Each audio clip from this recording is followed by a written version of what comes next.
Jadi saya mengucapkan terima kasih. Assalamualaikum warahmatullahi wabarakatuh. Sampurasun. Pak Direktur, saya mengucapkan terima kasih atas kehadirannya di sini. Semoga Bapak menjadi inspirasi bagi anak-anak Jawa Barat. Tumbuh menjadi anak-anak yang memasuki karakter industri yang kuat berbasis pertanian. Saya ucapkan terima kasih Pak Ketua Komisi 5 DPRD Provinsi Jawa Barat. Sahabat saya sejak lama, cuma nasibnya yang beda. Saya ngalamin jadi gubernur, Bapak ngalamin jadi ketua komisi, alhamdulillah. Saya ucapkan terima kasih pada seluruh jajaran Dinas Pendidikan Provinsi Jawa Barat. Ini beberapa telaah yang ingin saya sampaikan kepada seluruh birokrat di Jawa Barat. Yang pertama, apa sih yang menjadi kelemahan pembangunan di Jawa Barat dan di Indonesia? Para pemimpinnya terlalu banyak buat istilah. Coba lihat kalau mau pilbuk, terwujudnya masyarakat kabupaten ini yang A, B, C, D panjang. Semakin kita banyak membuat istilah, sesungguhnya kita lagi memperlihatkan kebodohan kita. Kenapa? Karena kita merangkai kata-kata. Visi itu nggak usah panjang. Cukup apa visinya? Jawa Barat istimewa. Apa misinya? Pembangunan berkarakter. Apa itu Jawa Barat istimewa? Jawa Barat istimewa itu Jawa Barat yang terwujud dalam tatanan kehidupan yang apa? Gemah, ripah, repeh, rapi. Gemah, ripah, repeh, rapi itu karakter manusianya seperti apa? Cager, bager, bener, pinter, singer. Kehidupan civil society-nya seperti apa? Kehidupan civil society-nya sareundeuh, saigel, sabobot, sapihanean, kacai jadi seueuwih, kadarat jadi salogak. Kehidupan ekonomi masyarakatnya bagaimana? Kehidupan ekonomi masyarakatnya adalah masyarakat yang ngahenang, ngahening, ngeunah nyandang, ngeunah nyanding tapi teu nyandung.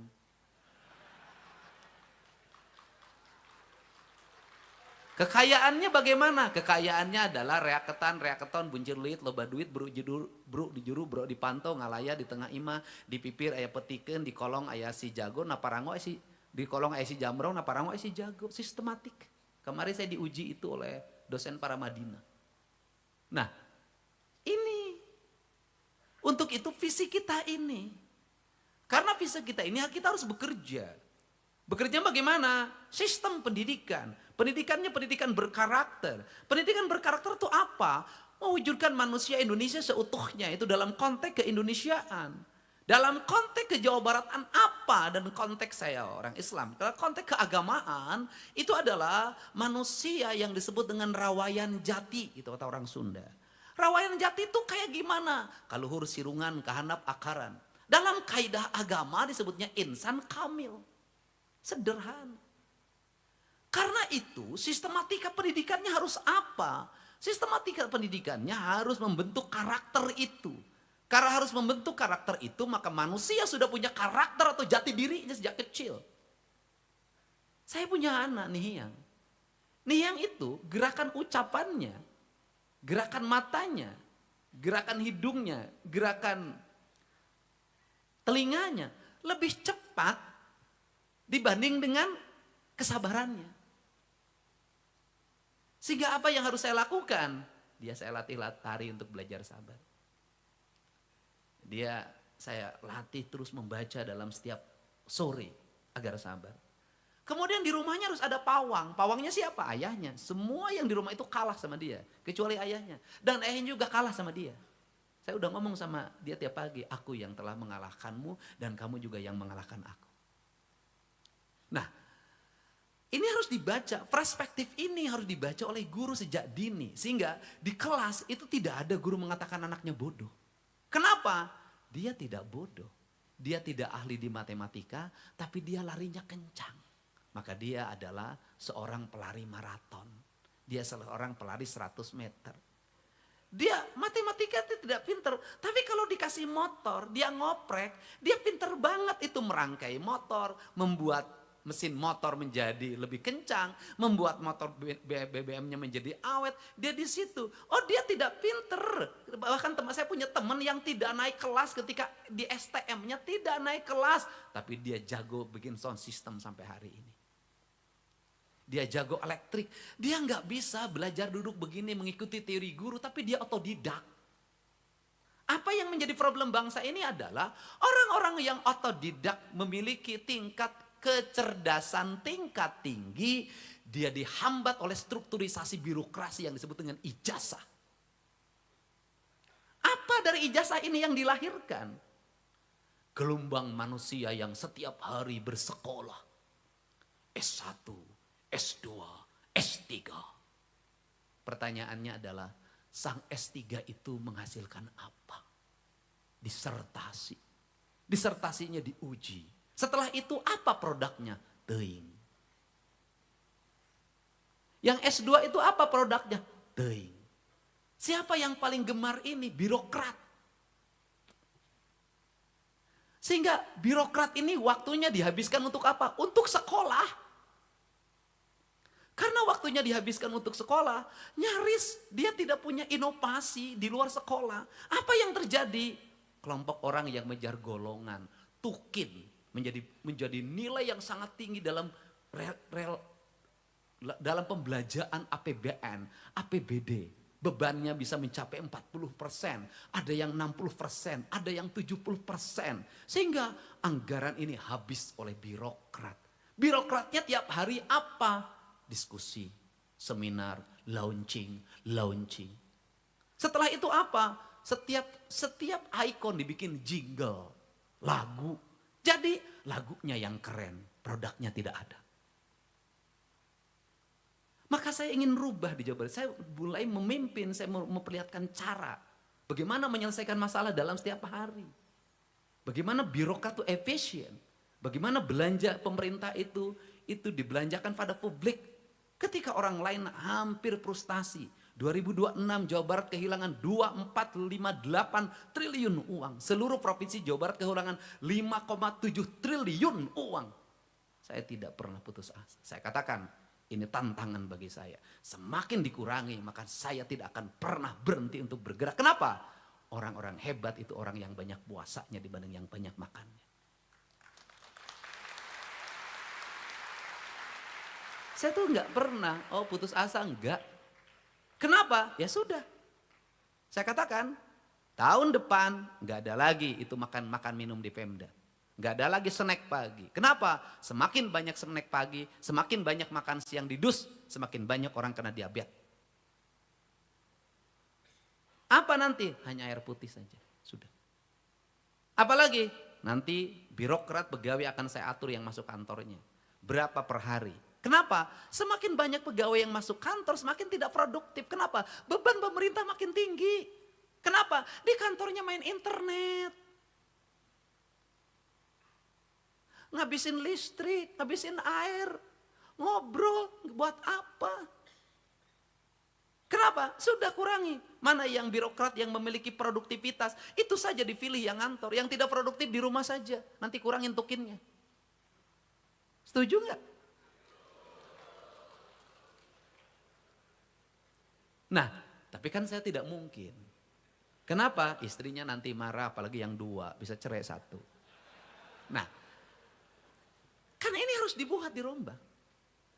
Saya jujur deh, saya kadang kalau lihat protokol Pemprov suka bingung, itu gawena naonnya ceng. Malah saya nggak suka. Saya tuh nggak suka Pak, mohon maaf ya, jangan digitu-gituin. Emang aing teh jelema lolong mau ditunjuk-tunjuk. Saya sudah tahu saya duduk di situ. Udah gak usah. Karena semakin banyak orang berdiri di depan, itu publik akan semakin menilai, semakin gak ada pekerjaan pegawai ini. Semakin banyak orang yang menyambut gubernur di depan, semakin kelihatan tidak ada yang kerja. Kenapa? Kerjanya nyambut gubernur. Makanya seluruh produktivitas itu dijabat, itu lahir dari sendiri. Sendiri pergi ke sini. Oh ini masalahnya, kamu ini. Saya langsung ke sini lagi, ini masalahnya selesai ini. Ini masalah selesai ini. Pagi-pagi jam 4:30 saya udah ngomong, berapa uang hari ini? 3,1 triliun. Berapa kebutuhan bulan ini? Kebutuhan bulan ini 2,1 triliun. Saya masih nanya, 1 triliun nek dikamanakan sih? Saya nggak mau tahu. Yang 1 triliun itu harus disimpan atau segera terbelanjakan. Kalau kira-kira terbelanjaan tidak efektif, tambah lagi program kegiatannya. Beresin parung panjang jalannya, saya bilang kalau bisa harus beres. Ini beresin ini beresin ini. Kenapa? Saya ingin ngejar target. Di tahun ini saya memimpin sudah kelihatan di Jawa Barat produktivitasnya. Saya selalu mengatakan, kalau orang memimpin 10 tahun, saya memimpin 1 tahun. Itu cara saya. Nah, bagaimana? Jam berapa kerja gubernur? Jam 4 saya udah kerja kok. Pak Sekda saya telepon jam 5 pagi, nggak mau jawab. Setengah 6 dia telepon berkali nggak saya jawab. Kenapa? Kenapa? Yang saya telepon tidak diangkat, saya tidak akan pernah ngangkat di telepon lagi. Pak, punten di silent HP-nya. Kunaon maneh teh belegug, dokter HP gede silent. Kenapa? Kenapa? Dalam dunia industri tidak ada alasan untuk sebuah produksi. Anda di dunia itu nggak ada alasan. Kenapa ini motong bautnya salah? Mohon maaf, istri saya lagi galau. Nggak ada. Kejam, Pak. Kita masuk pada sebuah wilayah kejam. Karena wilayah kejam, kita harus mulai kejam. Negara-negara yang membangun postur manusianya dengan kejam dalam arti disiplin, bukan kejam kekerasan. Ternyata lahir orang-orang hebat. Tiongkok, dari membangun postur pendidikannya, gak ada manja-manjaan. Anak yang nakal dijemput oleh tentara. Dibawa ke barak. Diarahkan. Keras. Apa yang terjadi? Dia menguasai tiga hal. Saya melihat barisnya tentara. Setiap di TikTok saya perhatikan. Brazil seperti ini. Oh, Tiongkok yang paling rapi. Kenapa? Sejak kecil dia sudah satu komando. Satu sistem. Satu niat dan satu visi pikirannya. Dia menuju pada arah satu. Dia harus menjadi penguasa dunia. Dan tidak ada kalimat tidak mungkin. Jadi, apa dari Pancawaluya ini yang ingin saya capai? Pertama, pada seluruh kepala sekolah. Saya nggak usah muluk-muluk.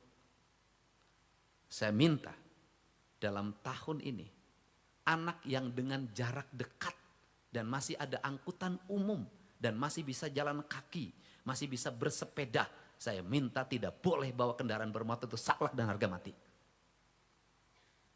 Kenapa? Ini bangun karakter. Kenapa? Kaki anak pelajar kita harus jalan, Pak. Ini harus kuat, Pak. Kenapa? Saya tahu, Pak. Derajat kesehatan manusia makin menurun, makin gini. Makannya tidak beraturan, jelek.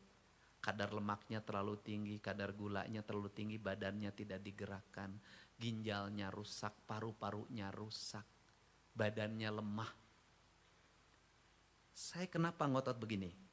Saya ingin generasi Indonesia ke depan adalah generasi yang kuat, generasi yang kokoh, generasi yang tidak cengeng, generasi yang pemberani, generasi yang punya nyali. Kenapa? Karena ke depan negara kita ini negara yang kaya raya, kaya sumber mineral, kaya kekayaan flora, kaya kekayaan fauna, kaya dengan sumber daya. Kalau kita tidak punya generasi yang kokoh, saya khawatir negeri ini diambil orang. Jadi harus bagaimana? Sejak sekarang, siapkan para petarung, siapkan orang-orang yang punya integritas, siapkan anak yang tidak malas, siapkan orang yang punya visi, siapkan semuanya bukan untuk menjadi pegawai, tapi siapkan semuanya menjadi produksi, menjadi manajer, menjadi pimpinan, siapkan visi itu, masukkan dalam kepalanya. Ini yang ingin saya wujudkan. Jadi kalau Gubernur Jawa Barat kenapa sih ngurusin knalpot brong? Kenapa Gubernur Jawa Barat mengurusin anak yang merokok? Kenapa Gubernur Jawa Barat ngurusin anak yang tawuran? Kenapa Gubernur Jawa Barat ngurusin anak yang tukang nongkrong di warung? Yang kemudian kenapa Gubernur Jawa Barat ngurusin studi tour? Karena saya jadi pemimpin yang menyayangi rakyat saya. Saya jadi pemimpin yang menginginkan masa depan Jawa Barat tuh hebat. Saya jadi pemimpin lebih baik disebut ayah yang kejam. Tapi anak-anak saya sukses daripada saya disebut ayah yang baik, anak-anak saya gagal.